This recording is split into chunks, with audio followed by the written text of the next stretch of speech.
Hello everyone.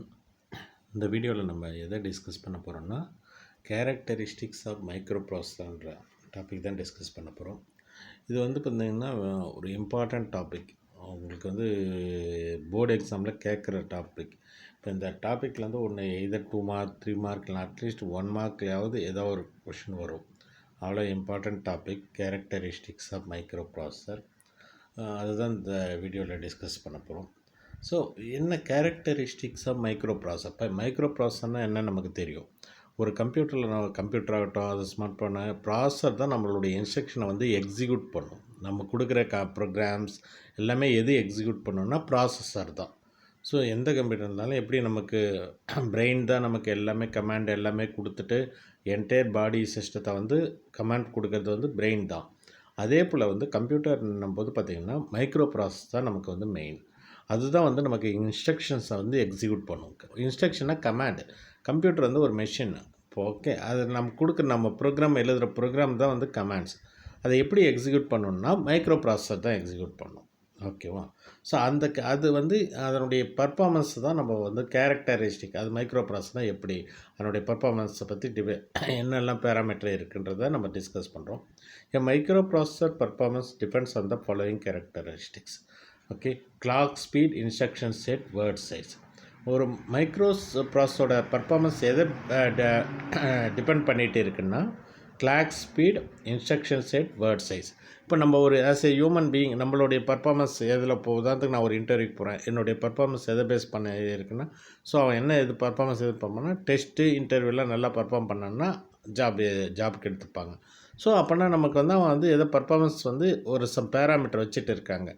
Okay, ஒருத்தர் recruit பண்ணணுமா இந்த பர்ஃபார்மன்ஸ்லாம் பண்ணணும் ஒரு எக்ரிகேட் எல்லாருமே பர்ஃபார்மன்ஸ் எப்படி பண்ணுறாங்க, எந்த ஒரு எக்ஸாம் டெஸ்ட்லாம் எப்படி பர்ஃபார்ம் பண்ணியிருப்பாங்கன்றாங்க. அப்படின்னா பர்ஃபார்ம் எப்படி பண்ணியிருக்காங்கன்னா அதுக்கு மெஷர்மெண்ட் வச்சுருக்காங்க. டெஸ்ட், இன்டர்வியூ இது மாதிரிலாம் வச்சுட்ருக்காங்க. ஸோ அதில் நம்ம எப்படி இது பண்ணுறோமோ அதுதான் அவங்களுடைய பர்ஃபார்மன்ஸை டிட்டர்மின் பண்ணுது. அதே போல் தான் ஒரு மைக்ரோ ப்ராசஸர் நம்ம பர்ஃபார்மன்ஸ் எதை டிபெண்ட் பண்ணிகிட்டு இருக்குன்னா clock speed, instruction set, word சைஸ்ன்றதை டிட்டர்மின் பண்ணிகிட்டு இருக்குது. கிளாக் ஸ்பீடுன்றது அது ஒரு இம்பார்ட்டன்ட். கிளாக் ஸ்பீட்னா every microprocessor internal clock that regulates the speed at which execute the instruction. ஒவ்வொரு மைக்ரோ ப்ராசஸ்லையும் பார்த்திங்கன்னா ஒரு இன்டர்னல் கிளாக் இருக்கும். அந்த இன்டர்னல் கிளாக் என்ன பண்ணணும்னா அந்த என்ன ஸ்பீடில் அந்த இன்ஸ்ட்ரக்ஷனை எக்ஸிக்யூட் என்ன பண்ணணுன்றதை ரெகுலேட் பண்ணுறதுக்கு தான் இருக்குது. ஓகே, ஏன்னா அது இப்போ உதாரணத்துக்கு நம்ம ரன்னிங் ரேஸ் போகிறோம். ரன்னிங் ரேஸில் நம்ம எக்ஸ்டர்னலாக ஒரு கிளாக் வச்சுட்டு எவ்வளோ ஃபாஸ்ட்டாக அவங்க போகிறாங்கன்னு மெஷர் பண்ணுறோம். ஓகே, எல்லாருமே ரன்னிங் ரேஸில் போகும்போது நம்ம ஒரு கிளாக்கை வச்சு மெஷர் பண்ணோம். எத்தனை செகண்டுக்குள்ளே போகிறாங்கன்ட்டு பாஸ் பண்ணுறோம். அதே போல் நிறைய சிஸ்டம் பார்த்திங்கன்னா நம்ம கிளாக்கை வச்சு தான் அது மெஷர் பண்ணுவாங்க. அதே போல் தான் நம்ம மைக்ரோ ப்ராசஸரில் பார்த்திங்கன்னா இன்டர்னலாகவே ஒரு கிளாக் இருக்குது. அது எந்த ஃபாஸ்ட்டில் இன்ஸ்ட்ரக்ஷன் எக்ஸிக்யூட் ஆகுது ரெகுலேட் பண்ணுறதுக்கு தான் அந்த கிளாக் வச்சுருக்காங்க. அதே போல் the speed at which the micro processor execute the instruction is calls. இது 2 மார்க்கில் கேட்பாங்க. What is clock speed? Okay, 2 மார்க்கில் கண்டிப்பாக இதை கேட்பாங்க, பார்த்துங்க. வாட் இஸ் கிளாக் ஸ்பீட்னா the speed at which the micro processor execute the instruction is called the clock speed. எந்த வேகத்தில் அந்த மைக்ரோ ப்ராசஸர் இன்ஸ்ட்ரக்ஷனை எக்ஸிக்யூட் பண்ணுதோ அதுதான் கிளாக் ஸ்பீட். ஓகே, எவ்வளோ ஃபாஸ்ட்டாக ஒரு இன்ஸ்ட்ரக்ஷனை இன்ஸ்ட்ரக்ஷனாக கன்ஃபியூஸ் ஆகவே ஆகாதீங்க. எவ்வளோ ஃபாஸ்ட்டாக ஒரு கமாண்டை எக்ஸிக்யூட் பண்ணுதோ அதுதான் கிளாக் ஸ்பீட். ஓகேவா? நான் நிறைய இன்ஸ்ட்ரக்ஷன் கொடுக்குறேன். ஓகே, கமாண்ட் கொடுக்குறேன் கம்ப்யூட்டருக்கு. ஏன்னா கம்ப்யூட்டருக்கு அது அப்படி தான் எக்ஸிக்யூட் பண்ணணும். நம்ம ப்ரோக்ராம்ன்றதே கமாண்டு. நீங்கள் கன்ஃபியூஸ் ஆகாதீங்க. ப்ரோக்ராம்ன்றது set of instruction is called as a program. இன்ஸ்ட்ரக்ஷன்னா கமாண்ட். நம்ம த்ரூ த கமாண்ட் மூலமாக தான் கம்ப்யூட்டர் ஒர்க் பண்ணுறோம். அப்படின்னும் போது எவ்வளோ ஃபாஸ்ட்டாக அந்த இன்ஸ்ட்ரக்ஷனை எக்ஸிக்யூட் பண்ணுதோ அதுக்கு தான் கிளாக் ஸ்பீட்னு சொல்கிறோம். The speed at which the micro processor execute the instruction is called the clock speed. Clock speed is measured in megahertz or gigahertz. Okay, இது அனதர் 1 மார்க்கில் கேட்கறதுக்கு வாய்ப்பு இருக்குது. இந்த கிளாக் ஸ்பீடை எப்படி மெஷர் பண்ணுவாங்கன்னா மெகாஹெர்ட்ஸ் ஆர் ஜிகாஹெர்ட்ஸ்ன்ற இதில் தான் மெஷர் பண்ணுவாங்க clock speed. Okay, clock speed. So டெஃபினேஷனாக பார்த்துங்க. The speed at which the microprocessor execute the instruction is called the clock speed.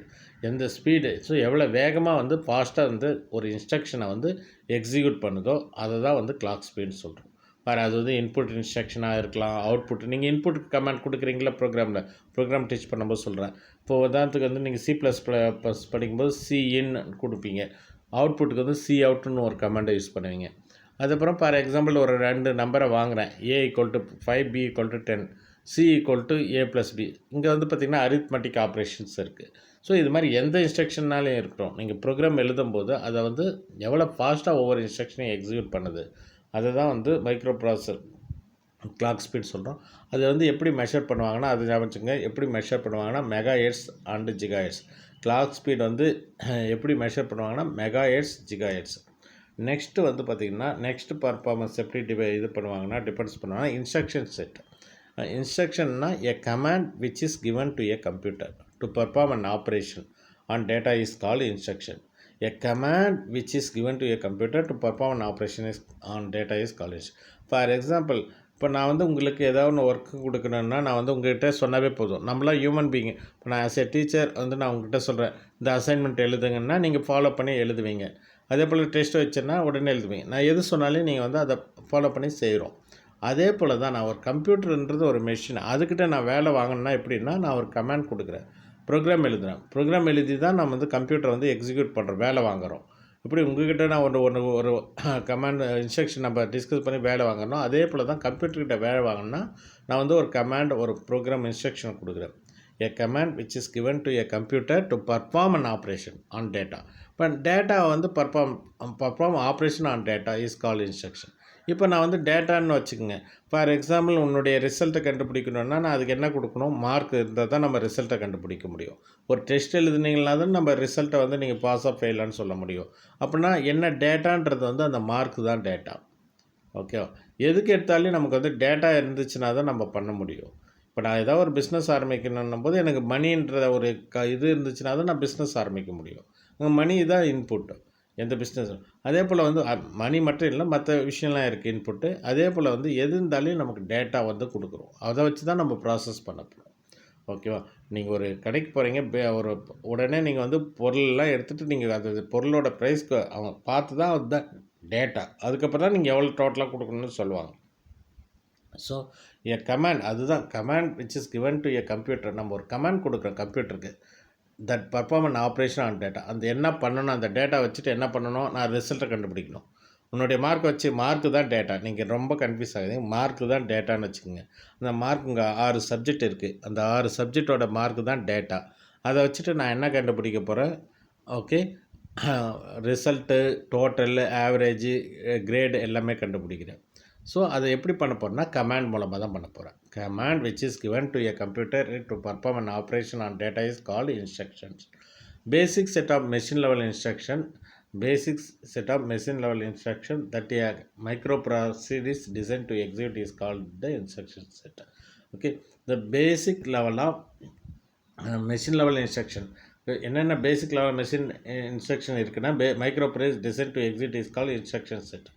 So instructions என்ன, கலெக்ஷன் ஆஃப் இன்ஸ்ட்ரக்ஷன் சொல்லலாம். இல்லை மைக்ரோப்ராசஸர் வந்து என்னென்ன இன்ஸ்ட்ரக்ஷனை வந்து எக்ஸிக்யூட் பண்ணுது, பேசிக் மெஷின் லெவல் இன்ஸ்ட்ரக்ஷனை வந்து எக்ஸிக்யூட் பண்ணுது, அதை வந்து இன்ஸ்ட்ரக்ஷன் எக்ஸிக்யூட் பண்ணுறது. பேசிக் லெவல் இன்ஸ்ட்ரக்ஷனாகவே கமாண்டு. என்னென்னலாம் பேசிக் லெவல் இன்ஸ்ட்ரக்ஷனை ப்ராசஸர் எக்ஸிக்யூட் பண்ணுதோ அதெல்லாம் இன்ஸ்ட்ரக்ஷன் செட்டுன்னு சொல்கிறோம். Instruction set carries out the following types of operation. Sir என்னெல்லாம் ஆப்ரேஷன்ஸ் இன்ஸ்ட்ரக்ஷன் செட் பண்ணுது கமாண்டு. ஸோ ப்ராசஸர் என்னெல்லாம் எது மாதிரி இன்ஸ்ட்ரக்ஷனை எக்ஸிக்யூட் பண்ணுது. இப்போ நம்ம சொல்கிறோம்ல இன்டர்வியூவில் எது மாதிரி கொஷின்ஸ் கேட்குறாங்க, என்னெல்லாம் பண்ணுது. அதே போல் தான் இப்போ என்னெல்லாம் இன்ஸ்ட்ரக்ஷனை வந்து ப்ராசஸர் வந்து எக்ஸிக்யூட் பண்ணோன்னா டேட்டா ட்ரான்ஸ்ஃபர் இன்ஸ்ட்ரக்ஷன். டேட்டாவை வந்து ஒரு இடத்துலேருந்து மெமரியிலேருந்து ப்ராசஸருக்கு, ஸோ அது மாதிரி ப்ராசஸர்லேருந்து எப்படி ட்ரான்ஸ்ஃபர் பண்ணுறது ஒரு இடத்துல, ஸோ அதெல்லாம் data transfer instruction. Arithmetic operations. Arithmetic ஆப்ரேஷன்னா அடிஷன், சப்ட்ராக்ஷன், மல்டிப்ளிகேஷன், டிவிஷன், இது மாடுலஸ், இதெல்லாம் வந்து அரித்மெட்டிக் ஆப்ரேஷன்னா பண்ணோம். லாஜிக்கல் ஆப்ரேஷன்னா ஒரு கண்டிஷனை செக் பண்ணுறது. ஓகே, ட்ரூ, அது ரிட்டர்ன் வந்து ட்ரூ ஆர் ஃபால்ஸ் வரும், பூலியன். இப்போ இந்த இடத்துக்கு நான் வந்து ஒருத்தர் வந்து எல்லா சப்ஜெக்ட்லேயும் பாஸ் ஆனால் தான் பாஸ். ஒரு சப்ஜெக்டில் 90 எடுத்துகிட்டு இன்னொரு சப்ஜெக்டில் வந்து 20 எடுத்தானா ஃபெயில் தான். அப்படி நம்ம அங்கே வந்து பார்த்திங்கன்னா லாஜிக்கு என்ன லாஜிக்கில் பண்ணுறோம். எந்த ப்ரோக்ராம் எடுத்தாலும் நம்ம ஒரு லாஜிக், எந்த லாஜிக்கில் வந்து நம்ம வந்து ஒரு சொல்யூஷனை கொடுக்க போகிறோம். ஸோ அது வந்து பார்த்திங்கன்னா arithmetic operation and logical operation. Then control flow நம்ம ஏன்னா ஃபுல்லாக டேட்டாஸ் வந்து ட்ராவல் ஆக போகிறது எப்படி நம்ம control flow operations, then input output operations IO. So இன்றைக்கி கொடுக்குற இன்புட்டை எடுத்துகிட்டு ப்ராசஸ் பண்ணிவிட்டு அவுட்புட்டை கொடுக்க போகுது. ஸோ இதெல்லாம் இன்ஸ்ட்ரக்ஷன்ஸ் எல்லாம் வந்து மைக்ரோ ப்ராசஸர் வந்து எக்ஸிக்யூட் பண்ணும். ஓகே, இதெல்லாம் டிஃப்ரெண்ட் டைப் ஆஃப் இன்ஸ்ட்ரக்ஷன்ஸ் இருக்கிறத தான் கம்ப்யூட்டர் வந்து எக்ஸிக்யூட் பண்ணும்.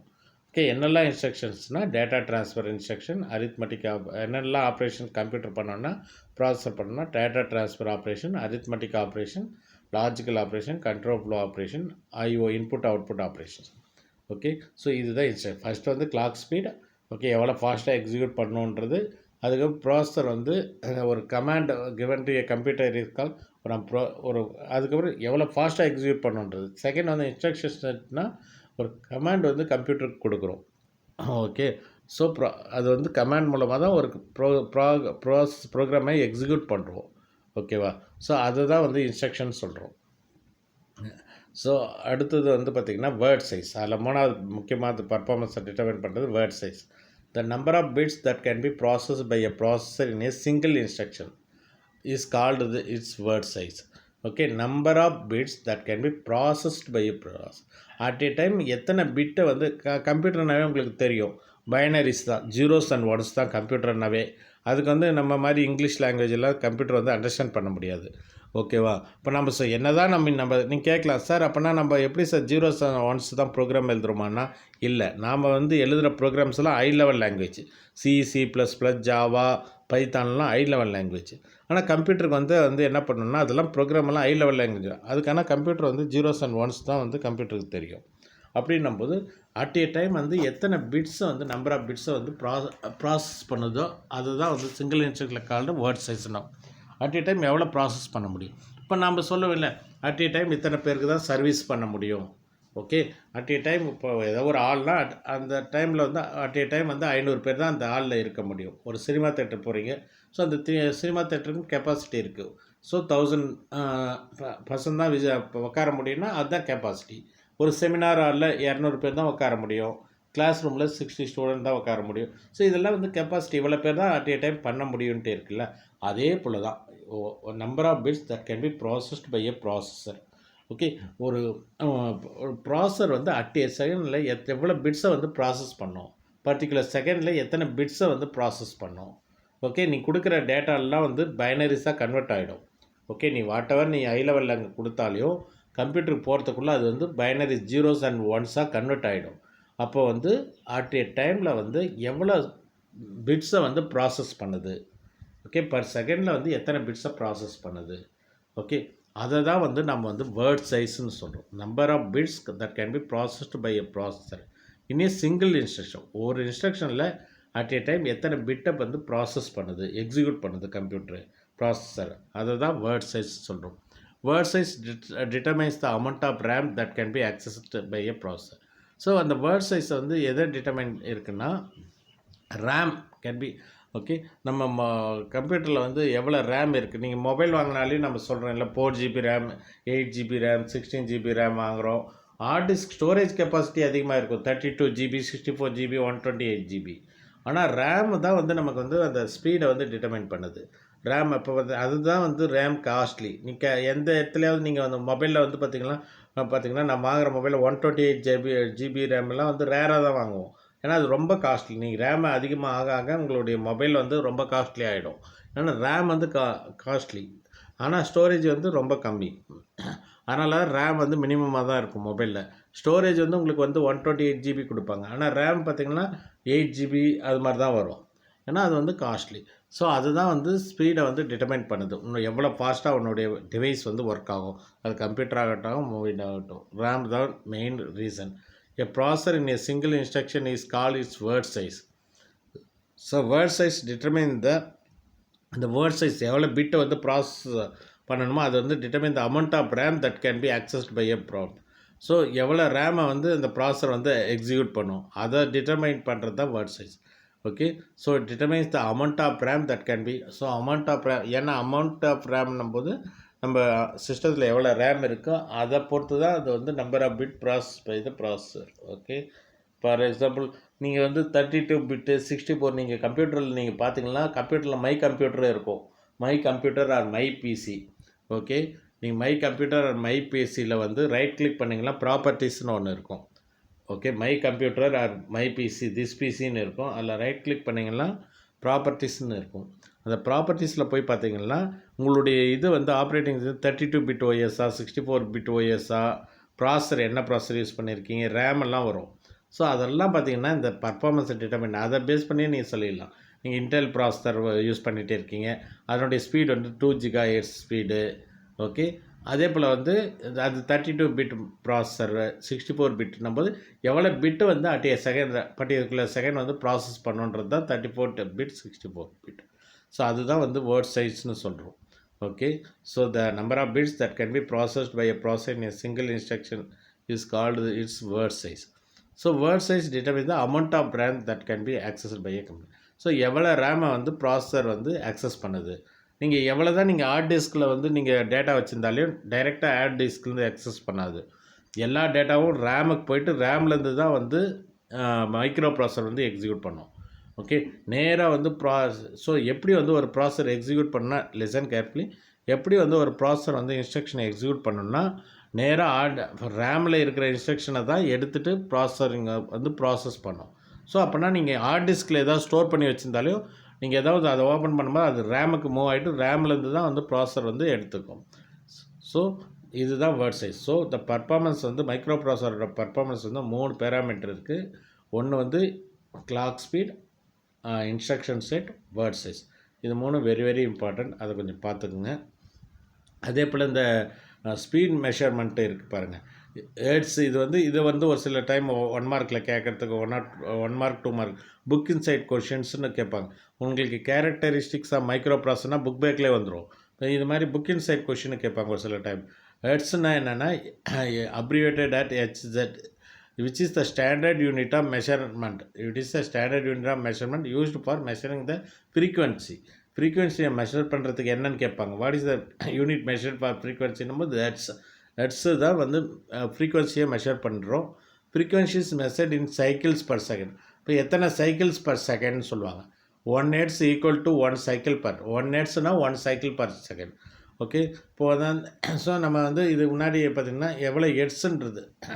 ஸோ அப்போ வந்து பார்த்திங்கன்னா இத்தனை ஹெர்ட்ஸுன்னு வாங்க 1 MHz 2 MHz. ஸோ அப்படின்னும் போது எவ்வளோ இன்ஸ்ட்ரக்ஷன் வந்து பர் செகண்டுக்கு எக்ஸிக்யூட் பண்ணுவாங்க. பார்த்திங்கன்னா hertz is commonly use to measure the wave frequency such as sound waves, light waves and radio waves. அதை மெஷர் பண்ணுறதுக்கு தான் இந்த ஹெர்ட்ஸுன்றதை யூஸ் பண்ணுறாங்க.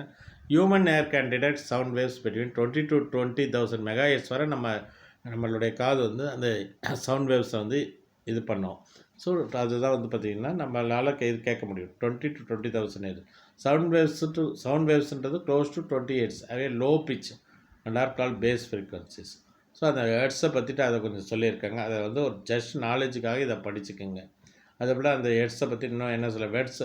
So when hertz can be used to measure wave frequency, it is also use to measure the speed of not only the wave usually வந்து பார்த்திங்கன்னா ஹெர்ட்ஸுன்றது wave frequency. அதுக்கப்புறம் அதே சைமல்டேனியஸாக இது வந்து இதுக்காக கம்ப்யூட்டரோட ப்ராசஸரோடைய ஸ்பீடை மெஷர் பண்ணுறதுக்கு இது யூனிட்டு தான் யூஸ் பண்ணுறாங்க. Each CPU is rated at a specific clock. ஒவ்வொரு சென்ட்ரல் ப்ராசஸிங் யூனிட்டும் பர்டிகுலர் கிளாக் ஸ்பீடில் தான் எக்ஸிக்யூட் பண்ண instructions. Okay, this is okay. So this number of indicates how many instruction cycles per the processor can perform every. ஒவ்வொரு செகண்டுக்கும் இந்த எவ்வளோ இன்ஸ்ட்ரக்ஷனை வந்து இந்த ப்ராசஸர் வந்து எக்ஸிக்யூட் பண்ணும்ன்றதை வந்து மெஷர் பண்ணுறோம். Since modern processor can perform millions of even billions of instruction per second. இப்போ வர்ற லேட்டஸ்ட்டு கம்ப்யூட்டர் லேப்டாப்லாம் பார்த்திங்கன்னா millions or billion even billion இன்ஸ்ட்ரக்ஷனை வந்து ஒரே செகண்டில் எக்ஸிக்யூட் பண்ணும். எப்படி நம்ம கம்ப்யூட்டர்லாம் இவ்வளோ ஃபாஸ்ட்டாக வருது. இப்போ நம்ம மேனுவலாக பண்ணால் எவ்வளோ டைம் எடுக்கும். பட் நீங்கள் கம்ப்யூட்டர் இன்றைக்கி யூஸ் பண்ணுறோன்னா எவ்வளோ ஃபாஸ்ட்டாக எக்ஸிக்யூட் பண்ணும். எப்படி எக்ஸிக்யூட் பண்ணணும்னா எல்லாமே இதை டிபெண்ட் பண்ணி தான், ப்ராசஸர் டிபெண்ட் பண்ணி தான். ஏன்னா நீங்கள் இமேஜின் பண்ணி பாருங்கள், ஒரு செகண்டுக்கே வந்து பார்த்திங்கன்னா பில்லியன்ஸ் ஆஃப் இன்ஸ்ட்ரக்ஷன் வந்து ஒரு செகண்டுக்கு வந்து எக்ஸிக்யூட் பண்ணும். அப்படின்னா எவ்வளோ ஃபாஸ்ட்டாக எக்ஸிக்யூட் பண்ணும். பில்லியன் இன்ஸ்ட்ரக்ஷனாக எவ்வளோ அதனால தான் நம்ம எவ்வளோ பெரிய ப்ரோக்ராம் டைப் பண்ணாலும் நமக்கு இமீடியட்டாக வந்து நமக்கு வந்து ரிசல்ட்டை கொடுத்துரும். பிகாஸ் ஆஃப் அவ்வளோ ஃபாஸ்ட்டாக வந்து அந்த இது வந்து எக்ஸிக்யூட் பண்ணும். Okay okay. ஸோ இதுவரை நம்ம அந்த வெரி வெரி இம்பார்ட்டன்ட் கொஸ்டின் இதுவரை நம்ம பார்த்துட்டு உங்களை நீங்கள் அண்டர்ஸ்டாண்ட் பண்ணியிருப்பீங்கன்னு நினைக்கிறேன். ஓகேவா? ஸோ நம்ம இது மாதிரி கண்டினியூஸாக வீடியோ போட்டுகிட்டு இருக்கோம். ஸோ நீங்கள் பாருங்கள், ஒவ்வொன்றுத்தையும் வீடியோ போட்டுட்டு வரோம். இனிமேலும் ஃபுல்லாக கம்ப்யூட்டர் சயின்ஸில் ஸோ ஒன்ஸ் தியரி முடிஞ்ச உடனே ப்ரோக்ராமிங் எடுத்து போட போகிறோம். அதனால் கொஞ்சம் இதுவரை பார்த்துட்டு சப்ஸ்கிரைப் பண்ணாதவங்க சப்ஸ்கிரைப் பண்ணுங்கள், ஃப்ரெண்ட்ஸுங்களுக்கும் ஷேர் பண்ணுங்கள். சரி, ஓகே. அடுத்த டாபிக் வந்து பார்த்துடலாம். Data communication between CPU and memory. So ஒரு டேட்டா வந்து எப்படி பண்ண, சிபியூன்றது ப்ராசஸ் பண்ணுறது, மெமரின்றது வந்து ஸ்டோர் பண்ணிக்கிறது. ஓகே, எப்படி கம்யூனிகேஷன் நடக்குது, data communication between the CPU and memory. So the central processing unit CPU as the memory data register. Okay, எது இருந்தாலும் ஒன்று தெரிஞ்சுக்கோங்க. சிபியூனா கொஷினை பார்த்தோன்னே அண்டர்ஸ்டாண்ட் பண்ணிங்க. Data communication between CPU and memory. CPU is எதுக்கு யூஸ் ஆகுதுன்னா, central processing unit is processing the instruction. Execute நம்ம கொடுக்குற இன்ஸ்ட்ரக்ஷனை வந்து எக்ஸிக்யூட் பண்ணுறது தான் processor, central processing unit. Memory எதுக்காகுதுன்னா, டேட்டா வந்து ஸ்டோர் பண்ணுறது தான் மெமரி. ஓகே, அங்கே வந்து டேட்டா வந்து எப்படி கம்யூனிகேட் ஆகுது, மெமரியிலேருந்து ப்ராசஸருக்கு, ப்ராசஸர்லேருந்து மெமரிக்கு எப்படி டேட்டா வந்து கம்யூனிகேட் ஆகுதுன்றதை படிக்கிறது தான் data communication between CPU and memory. The central processing unit has a memory data register and memory address register. இப்போ சிபியூவில் வந்து பார்த்திங்கன்னா ரெண்டு இது இருக்கும். ஒன்று வந்து memory data register and memory address register, ரெண்டு டிவைஸ் இருக்கும். So the memory data register keeps the data which transfer between the memory and the CPU. So memory data நீங்கள் ஈஸியாக ஞாபகம் வச்சுங்க. மெமரி டேட்டா ரெஜிஸ்டர்னால் அது வந்து எதை வச்சு கேரி பண்ணணும்னா, டேட்டாவை வந்து கேரி பண்ணும். எங்கேருந்து, மெமரியிலேருந்து ப்ராசஸருக்கும், ப்ராசஸர்லேருந்து மெமரிக்கும் டேட்டாவை எடுத்துகிட்டு போகிறது தான் மெமரி டேட்டா ரெஜிஸ்டர். நான் வச்சுக்கோ, memory data register, memory address register இருக்கும். மெமரி டேட்டா ரெஜிஸ்டர் வந்து டேட்டாவை வந்து கேரி பண்ணிட்டு போகும். So it keeps the data which is transfer between the memory. Okay, அதுதான் memory data register. Memory and the CPU. சிபியூலேருந்து டேட்டா வந்து மெமரிக்கு எடுத்துகிட்டு போகிறது தான் வந்து அந்த மெமரி டேட்டா ரெஜிஸ்டரோட இது. அதே போல் வந்து the program counter is a special register in the CPU which always keep the address of the next instruction to be executed. இது one of the 2 mark. What is program register கவுண்டர்னு கேட்பாங்க. So இது வந்து ஒரு 2 mark. Listen, ரொம்ப அது வந்து schools ஆகட்டும், காலேஜில் கூட சரி, காலேஜ்லேயும் நீங்கள் இதே வந்து computer architecture, computer organisation paper படிப்பீங்க. ஓகே, அப்போது அந்த ப்ரோக்ராம் கவுண்டர்லாம் வரும். இந்த மெமரி பற்றி, ரெஜிஸ்டர்ஸ் பற்றிலாம் படிப்பீங்க, கம்ப்யூட்டர் பற்றி, இன்டர்னல்ஸ் பற்றி. அப்போ வந்து பார்த்திங்கனாலையும் ப்ரோக்ராம் கவுண்டர்ன்றது very very important 2 mark question. What is program counter, 2 மார்க்கில் கேட்பாங்க. வாட் இஸ் ப்ரோக்ராம் கவுண்டர்னா, the program counter is a special register. ரெஜிஸ்டர்னாலேயே அதுவும் வந்து ஒரு ஸ்டோரேஜ் தான். கன்ஃபியூஸ் ஆக, ரெஜிஸ்டர்னால் அதுவும் வந்து ஸ்டோர் பண்ண, எப்படி மெமரியில் ஸ்டோர் பண்ணுற மாதிரி ரெஜிஸ்டர்லேயும் நம்ம ஸ்டோர் பண்ணலாம். என்னென்னா, ரெஜிஸ்டர்னும் போது நம்ம வந்து ஒரு கொஞ்சம் அமௌண்ட் ஆஃப் டேட்டா தான் ஸ்டோர் பண்ண முடியும். நிறைய டேட்டாஸ்லாம் வந்து ரெஜிஸ்டரில் நம்ம ஸ்டோர் பண்ண முடியாது. Okay, the program counter is a special register இந்த சிபியூ. அது எதில் இருக்குன்னா, சிபியூவில் இருக்கும். Which always keep the address of the next instruction to be executed. Okay, இதில் வந்து என்ன இருக்குன்னா, program counter is a special register which keep the address of the next instruction to be executed. So next எந்த இன்ஸ்ட்ரக்ஷனை for example என்கிட்ட வந்து 10 instruction இருக்குது. உன்னுடைய ப்ரோக்ராமில் வந்து 10 லைன்ஸ் இருக்குதுன்னு வச்சுக்கோங்க. உனக்கு ஈஸியாக புரியணும்னு சொல்கிறேன். ஒரு 10 ஸ்டேட்மெண்ட் எழுதிருக்கீங்க உன்னுடைய ப்ரோக்ராமில் இருக்குது சி ப்ளஸ். அதில் வந்து ஒவ்வொரு இன்ஸ்ட்ரக்ஷனாக ப்ராசஸர் தான் நமக்கு எக்ஸிக்யூட் பண்ணோம். ஓகேவா, அது வந்து இப்போ இன்ஸ்ட்ரக்ஷன் இனிஷியலாக மெமரியில் இருக்கும். அதுலேருந்து ஒவ்வொரு இன்ஸ்ட்ரக்ஷனாக எடுத்துகிட்டு ப்ராசஸர் வந்து எக்ஸிக்யூட் பண்ணும். எனக்கு வந்து இந்த அடுத்து எந்த இன்ஸ்ட்ரக்ஷனை எக்ஸிக்யூட் பண்ணணுன்ற அட்ரஸை வந்து அதில் தான் இருக்கும். ஏன்னா ஒவ்வொரு இன்ஸ்ட்ரக்ஷனுக்கும் ஒரு அட்ரஸில் தான் போய் ஸ்டோர் ஆகிட்டு இருக்கும் இப்போது மெமரியில். அப்போ வந்து எனக்கு வந்து அடுத்து எந்த இன்ஸ்ட்ரக்ஷனை எக்ஸிக்யூட் பண்ணணும் அதனுடைய அட்ரஸை வந்து ப்ரோக்ராம் கவுண்டரில் இருக்கும். உடனே வந்து இப்போது வந்து ப்ராசஸர் வந்து ஒரு இன்ஸ்ட்ரக்ஷனை எக்ஸிக்யூட் பண்ணிகிட்டு இருக்குது. இப்போ வந்து அடுத்த இன்ஸ்ட்ரக்ஷன் வந்து பார்த்திங்கன்னா, அட்ரஸ் வந்து ஃபார் எக்ஸாம்பிள் அட்ரஸ் 100ல் இருக்குது. ஓகே, அப்போனா ப்ரோக்ராம் கவுண்டரில் என்ன இருக்குன்னா 100 இருக்கும். ஏன்னா இப்போ கரண்ட்டாக ஒரு இன்ஸ்ட்ரக்ஷனை எக்ஸிக்யூட் பண்ணிவிட்டு அதுக்கப்புறம் ப்ரோக்ராம் கவுண்டரை பார்க்கும். அதில் வந்து 100 இருந்துச்சுன்னா 100ல் என்ன இன்ஸ்ட்ரக்ஷன் இருக்கோ அடுத்து அதை எக்ஸிக்யூட் பண்ணும். ஸோ அப்படின்னா ப்ரோக்ராம் கவுண்டரில் என்ன ஸ்டோர் பண்ணணும்னா அட்ரஸ். ஓகே, அதை ஞாபகம் வச்சு ப்ரோக்ராம் கவுண்டரில் என்ன, அது வந்து ஒரு ரெஜிஸ்டர், அதில் எது ஸ்டோர் ஆகும்னா address of the next instruction executed. இப்போ உடனே அட்ரஸை வந்து உடனே அந்த இன்ஸ்ட்ரக்ஷனை எடுத்துகிட்டு எக்ஸிக்யூட் போது இப்போ அட்ரஸில் வந்து அடுத்த இன்ஸ்ட்ரக்ஷனுடைய அட்ரஸ் இருக்கும். இது மாதிரி அடுத்து எது பண்ணணும், அடுத்து இப்போ நம்ம ஒரு கவுண்டர் போகிறோம், இப்போ நம்ம வந்து டாக்டரை பார்க்க போகிறோம். டாக்டரை நம்ம பார்த்த உடனே நம்ம வந்து அடுத்த பார்க்குறவங்க வந்து முன்னாடி வந்து உட்கார வச்சுருவாங்க. ஓகே. அப்போனா அவங்க வந்து பார்த்திங்கன்னா டாக்டர் இப்போ ஒருத்தர் பார்த்துட்டு இருப்பாங்க. அடுத்தது வந்து பார்த்திங்கன்னா யார் நெக்ஸ்ட் வெளியே உட்காந்துருக்குன்னா அவங்க உள்ளே போவாங்க. ஸோ இப்படி அடுத்து வந்து அந்த மாதிரி போகிறாங்களே அதே போல் தான். இப்போ வந்து அந்த அட்ரஸை வந்து நம்ம ப்ரோக்ராம் கவுண்டரில் இருக்கும். இப்போ ஒரு இன்ஸ்ட்ரக்ஷனை முடித்த உடனே அந்த அட்ரஸில் எந்த இன்ஸ்ட்ரக்ஷன் இருக்கோ அதை வந்து எக்ஸிக்யூட் பண்ணணும் நெக்ஸ்ட்டு. இது மாதிரி நெக்ஸ்ட்டுன்ற அட்ரஸை வந்து தான் ப்ரோக்ராம் கவுண்டரில் ஸ்டோர் பண்ணுவோம். Okay, so important question. The program counter is the special register in the CPU which always keep the address of the next instruction to be executed. So the arithmetic and logic unit of CPU places the address of the memory to be located. So address and logic unit of the CPU எதுக்காக use பண்ணுறேன்னா address of the memory to be fetched into the memory address stage. So memory அட்ரஸ்னாவே நீங்கள் என்ன பண்ணுங்கள், ஞாபகம் வச்சுங்க, address தான் அதில் இருக்கும். மெமரி அட்ரஸ் ரெஜிஸ்டரில் வந்து பார்த்திங்கன்னா அட்ரஸ் தான். டேட்டா ரெஜிஸ்டர் டேட்டாவை வச்சு டீட்டெயில்ஸ் இருக்கும். டேட்டா ட்ராவல், எந்த டேட்டாவை நான் ட்ராவல் பண்ண எடுத்துகிட்டு போகிறேனோ அந்த டேட்டா இன்ஃபர்மேஷன் இருக்கும். இங்கே வந்து அட்ரஸ் தான். The arithmetic logic unit of the CPU places the address of the memory okay to the fetched into the memory address ரெஜிஸ்டரில் இருக்கும். அடுத்தது இம்பார்ட்டன்ட் 2 மார்க்கில் கேட்குறது வந்து பஸ்னால் என்னன்னு கேட்பாங்க. A bus is a collection of wires. Okay, bus is a collection of wires which is used for communication between the internal components of a computer. What is bus? Okay, 2 mark question. What is bus?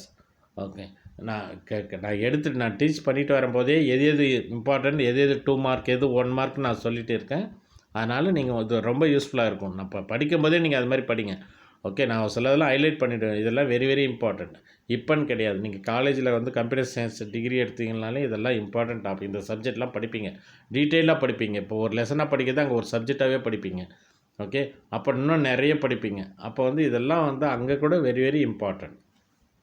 Okay, இதெல்லாம் a bus is a collection of wires used for communication between the internal components of a computer.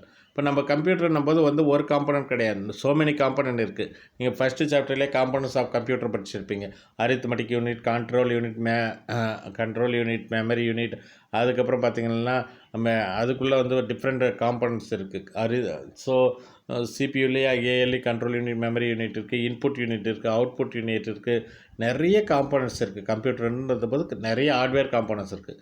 அதுக்குள்ளே வந்து நான் வந்து எப்படி communicate பண்ணுறது டேட்டாவன்னா through buses மூலமாக தான். பஸ்னால் வேறு ஒன்றும் இல்லை, கலெக்ஷன் ஆஃப் வயர்ஸ். கன்ஃபியூஸ் ஆகாது. நிறைய இடத்துல பஸ்ன்னு வாங்க, data bus, address பஸ்ன்னு.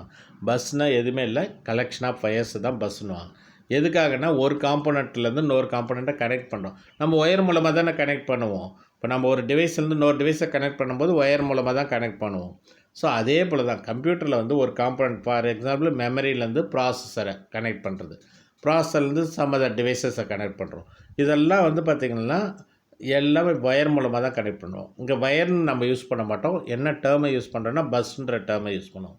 Bus is a collection of wires used for communication between the internal components of a computer. Next, the word in the RAM has the same size, number of bit as the. So word நம்ம படிச்சிருக்கோம் ஏற்கனவே. ரேமில் வந்து வேர்டை வச்சு தானே நம்ம process பண்ணோம். At a time எத்தனை வேர்டை வந்து எக்ஸிக்யூட் பண்ணணும், வேர்ட் சைஸ் படிச்சிருப்போம். அது வந்து same as the number of in the memory data register. Memory data ரெஜிஸ்டர்லேயும் ரேம்லேயும் இருக்கிறது சேம் சைஸாக இருக்கணும் அந்த word size. If the processor is an 8-bit processor like Intel 8085, its MDR and the word in the RAM both have 8 bits. இப்போ நமக்கு வந்து ஒரு எக்ஸாம்பிள் சொல்லலாம். ப்ராசஸர் வந்து 8-bit ப்ராசஸராக இருந்துச்சுன்னா லைக் 8085ல 8-bit ப்ராசஸர். ஸோ அது அங்கே வந்து பார்த்திங்கன்னா MDR அண்ட் த வேர்ட் இந்த RAM both of 8 bits. Memory data ரெஜிஸ்டர்லேயும் இருக்கட்டும் அண்ட் ரேம்லேயும் பார்த்திங்கன்னா எல்லாம் 8 பிட்ஸாக இருக்கும். அப்போ தான் நான் வந்து ஈஸியாக வந்து அந்த ட்ரான்ஸ்ஃபர் பண்ண முடியும். ஏன்னா 8-bit டேட்டா வந்து இன்னொன்று இடத்துல 8-bit இருந்துச்சுன்னா தான் ஈஸியாக வந்து அப்படியே நான் வந்து மூவ் பண்ணுறதுக்கு வசதியாக இருக்கும். ஸோ எல்லாமே வந்து ஈக்குவல் சேம் சைஸாக தான் இருக்குன்றாங்க. ஸோ உனக்கு இது 8-bit ப்ராசஸர்னால் எல்லாமே MDRலேயும் 8-bit தான் இருக்கணும், ரேம்லேயும் வந்து அந்த 8-bit ஸ்லாட்ஸ் தான் வரும். ஓகே, அது சேம் சைஸாக இருக்கணும் டேட்டா. அப்போ தான் வந்து நம்ம கம்யூனிகேஷன் பண்ணும்போது கரெக்டாக இருக்கும். டேட்டா வந்து எந்த ப்ராப்ளமும் ஆகாது. இப்போ நான் எனக்கு ஒரு இடத்துல வந்து 16-bit இருக்குது, இன்னொரு இடத்துல 8-bit இருந்துச்சுன்னா டேட்டா வந்து உனக்கு லாஸ் ஆகிடும். ஏன்னா நான் 16-bit டேட்டாவை அனுப்ப போகிறேன். நான் 100 ஆக்சுவலாக அது வந்து 60 பேர் தான் கெப்பாசிட்டினா, நான் 60 பேர் அனுப்பிச்சேன்னா எல்லா இடத்துலையும் 60 பேர்னா கரெக்டாக இருக்கும். இப்போ நான் 100 பேர் அனுப்பிச்சேன்னா என்ன பண்ண முடியும், 40 பேருக்கு வந்து அங்கே உள்ளே வந்து உட்கார முடியாது. ஏன்னா 60 பேர் தான் உட்கார முடியும். நான் 100 ஸ்டூடெண்ட்ஸ் அனுப்பிச்சேன்னா அங்கே உட்கார முடியாது, 60 பேர் தான் உட்காரும். ஸோ த சேம் திங், நான் வந்து ஒரு 8-bit டேட்டா தான் ஸ்டோர் பண்ண முடியும். பட் நான் 10 பிட்டாக அனுப்பிச்சேன்னா ஒரு பட் இன்னொரு இடத்துல வந்து 16 பிட் அலோவ் பண்ணுது. 16 பிட்டை வந்து இப்போ போய் 10 பிட்டில் வந்து ஸ்டோர் பண்ண முடியுமா? பண்ண முடியாது. ஏன்னா அங்கே வந்து அதனால தான் எல்லா இடத்துலையும் வந்து அந்த 8 பிட்னா சேம் சைஸை வந்து மெயின்டைன் பண்ணுவாங்க. அடுத்தது read operation transfer the data bits from word to memory data register. What is the read operation கேட்பாங்க. Read operation transfer the data bits வேர்ட்லேருந்து மெமரி டேட்டா ரெஜிஸ்டருக்கு ட்ரான்ஸ்ஃபர் பண்ணுறது தான் ரீட் ஆப்ரேஷன். ஸோ த வேர்ட்லேருந்து transfer the data bits from word to memory data register. அதே போல் வந்து write ஆப்ரேஷன்னா என்னென்னா that transfer the data from memory data ரெஜிஸ்டர்லேருந்து வேர்டுக்கு. ஸோ வேர்ட்லேருந்து மெமரிக்கு போச்சுன்னா தட் இஸ் ரீட் ஆப்ரேஷன். மெமரியிலேருந்து திருப்பியும் வேர்டுக்கு வந்துச்சுன்னா that is write operation. So கேட்பாங்க. So what is read operation, write ஆப்ரேஷன்னா we can transfer the bits from word to memory na, that is called memory data register na read operation. So vice versa. So write operation na memory data register வந்து வேர்டுக்கு வந்துச்சுன்னா that is write operation. So அதுக்கப்புறம் அதுதான். So இது ஒரு important question. எப்படி data வந்து communicate ஆகுது between the memory and CPU. So இந்த டு யூ நோவில் பார்த்துக்குங்க. ஸோ வயரில் எத்தனை வேர்ல்ட்ஸ் இது பாஸ் ஆகும்னா 5 volt is applied to one end of the wire. Other end also can receive 5 volt. So 5 volt தான் அந்த ஒரு வயரில் எத்தனை வேர்ல்ட் எலக்ட்ரிசிட்டி பாஸ் ஆகும்னா 5 வேர்ல்ட் எலக்ட்ரிசிட்டி தான் நம்ம பாஸ் ஆகும். ஸோ அது எப்படின்னா 5 volts is applied to one end of the wire, the other end also can receive 5 volt. The same the buses are wires. So நம்ம ஏற்கனவே தெரியும், நான் சொல்லிகிட்டே இருக்கேன் பஸ்ஸஸ்னால் நான் ஒரு சில பாயிண்ட்டை திருப்பி சொல்லிகிட்டே இருக்கேன்னா நீங்கள் வந்து இம்பார்ட்டண்ட் நீங்கள் மறக்கக்கூடாதுன்றதுக்கு தான் ஒரு சில பாயிண்ட்டை நான் திருப்பி பஸ் இஸ் ஏ வயர் நான் திருப்பி சொல்கிறேன்னா நீங்கள் அதை மறக்கக்கூடாது, இம்பார்ட்டண்ட். அதுக்காக தான் ஒரே இதை வந்து நான் 2 to 3 டைம்ஸ் வந்து நான் ரிப்பீட் பண்ணுறதுக்கு காரணம் வந்து இம்பார்ட்டன்ஸ் அண்ட் நீங்கள் வந்து மைண்டில் ரெஜிஸ்டர் உங்களுக்கு வந்து ஸ்டோர் ஆகணுன்றதுக்காக தான் சொல்லிகிட்டு இருக்கேன். So buses are wires and the binary data are voltage. Binary டேட்டான்றது தான் வோல்டேஜ். 5 வோல்ட்டுன்றது வந்து 1, 0 வோல்ட்னா 0. 1ன்னா டேட்டா வந்து பாஸ் ஆகுது, அப்போனா கரண்ட் பாஸ் ஆகுது. 1ன்னா 5 வோல்ட்னா கரண்ட் பாஸ் ஆகுது. 0ன்னா கரண்ட் பாஸ் ஆகலாம், தட் இஸ் 0 வோல்டேஜ்னா நோ கரண்ட். இப்போ நான் வந்து சுவிட்ச் ஆன் பண்ணுறேன், லைட் எரியுது, ஃபேன் போகுது, அப்படின்னா அங்கே வந்து நம்ம வந்து கரண்ட்டை வந்து பாஸ் பண்ணுறோம், எனேபிள் பண்ணுறோம். எனேபிள்னா 1, ஆஃப்னா 0. Okay, so this is the concept. So இன்றைக்கி நம்ம இந்த வீடியோவில் என்னென்னலாம் டிஸ்கஸ் பண்ணிக்கிறோன்னா கேரக்டரிஸ்டிக்ஸ் ஆஃப் மைக்ரோ ப்ராசஸர்னால் என்னென்னு பார்த்துருக்கோம். ஓகே, அது ஒரு இம்பார்ட்டன்ட் கொஸ்டின். நீங்கள் பார்த்தது எல்லாமே கண்டிப்பாக போர்டு எக்ஸாமில் கேட்க வேண்டிய டாபிக், கண்டிப்பாக கேட்பாங்க. நீங்கள் கண்டிப்பாக இந்த characteristics of microprocessor, communication between CPU and memory, அது உள்ளே நான் சொல்லிக் கொடுக்கும்போதே என்னென்ன இம்பார்ட்டன்ஸ் சொல்லுவேன். கண்டிப்பாக இந்த இன்றைக்கி எடுத்த வீடியோ பார்த்தீங்கன்னாவே கண்டிப்பாக போர்டு எக்ஸாமுக்கு இந்த கொஷின்ஸ் வரும். So data communication between CPU and மெமரின்றத டாபிக் தான் டிஸ்கஸ் பண்ணோம். ஸோ இன்றைக்கி எடுத்தது வந்து உங்களுக்கு டாபிக் புரிஞ்சிருக்கும்னு நினைக்கிறேன். ஓகே, ஏதாவது டவுட் இருந்தாலும் கமெண்ட் செக்ஷனில் போடுங்க. அதே போல் வீடியோஸை ஒரு லைக் போட்டுட்டு உங்கள் ஃப்ரெண்ட்ஸுங்களுக்கு ஷேர் பண்ணிக்கோங்க. இதுவரை சப்ஸ்கிரைப் பண்ணலைன்னா அப்படியே சப்ஸ்கிரைப் பண்ணிவிடுங்க. ஸோ கண்டினியூஸாக நம்ம வந்துட்டு நம்ம 11th 12th அப்படியே காலேஜஸ்தும் வீடியோ கம்ப்யூட்டர் சயின்ஸில் நம்ம சேனலில் கம்ப்யூட்டர் சயின்ஸு கண்டினியூஸாக வீடியோ வந்துகிட்டே தான் இருக்கும். ஓகேவா, நீங்களே பார்த்துருப்பீங்க. ஓகே, 2 தான், கம்ப்யூட்டர் சயின்ஸ், காமர்ஸ், எக்கனாமிக்ஸ், இது மட்டும்தான். இப்போ கம்ப்யூட்டர் சயின்ஸ் நான் எடுத்துகிட்டு இருப்பேன். ஸோ கண்டினியூஸாக வீடியோஸ் வந்துகிட்டே தான் இருக்கும். அப் டு காலேஜ் வர எல்லாமே நான் வீடியோ போடுவோம். அதனால் நீங்கள் சேனலில் பார்த்துட்டு சப்ஸ்கிரைப் பண்ணிட்டீங்கன்னா உங்களுக்கு எது போட்டாலும் இமீடியட்டாக உங்களுக்கு நோட்டிஃபிகேஷன் வரும்.